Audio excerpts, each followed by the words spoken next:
et il fut baptisé dans le Jourdain. Commentaire de l'Évangile de Jésus-Christ selon saint Marc, chapitre 1, versets 7 à 11. Frères et sœurs, nous savons par la Bible et par les enseignements de l'Église que le baptême est lié au pardon, à la purification et à l'incorporation au Christ. Quel est alors le sens du baptême de Jésus, puisque ces trois raisons ne lui sont pas applicables?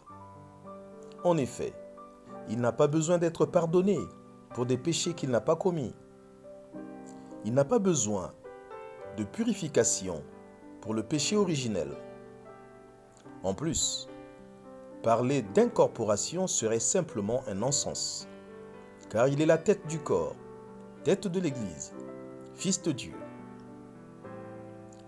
C'est dire que l'être de Jésus-Christ ne requiert absolument pas le baptême, au même titre que nous. Dès lors, qu'est-ce qui caractérise le baptême de Jésus?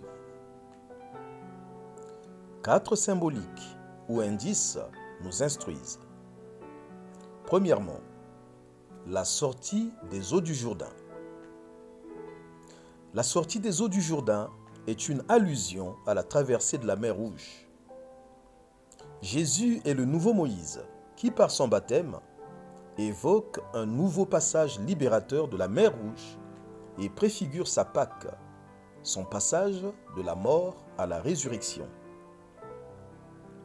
Deuxièmement, l'ouverture ou la déchirure du ciel. Selon la tradition juive, avec le péché d'Adam et Ève, l'homme s'est éloigné de Dieu. Et après la disparition des derniers prophètes, Agé, Zacharie, Malachie, le ciel s'était fermé. La communication entre Dieu et les hommes était rompue. Avec le baptême de Jésus, l'ouverture du ciel indique qu'en Jésus-Christ s'opère la réconciliation, la reconnexion, la reprise de la communication entre Dieu et les hommes.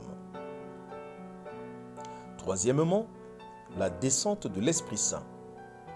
C'est une séquence qui signifie l'investiture prophétique du Christ pour sa mission de conduire le troupeau vers la terre promise, le royaume.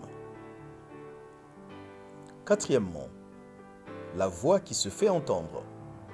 Il s'agit de l'oracle qui rappelle l'intronisation royale au sens messianique, c'est-à-dire qui désigne Jésus comme Messie descendant de David. Tu es mon fils, moi aujourd'hui je t'ai engendré. Psaume 2, verset 7.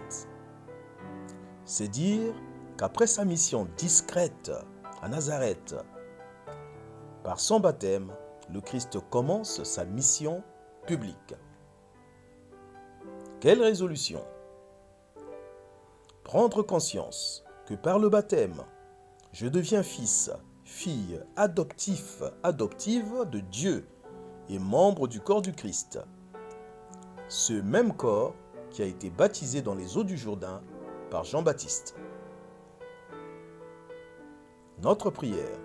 Seigneur, en ce jour, je te prie pour que tous les baptisés redécouvrent la richesse infinie de leur baptême.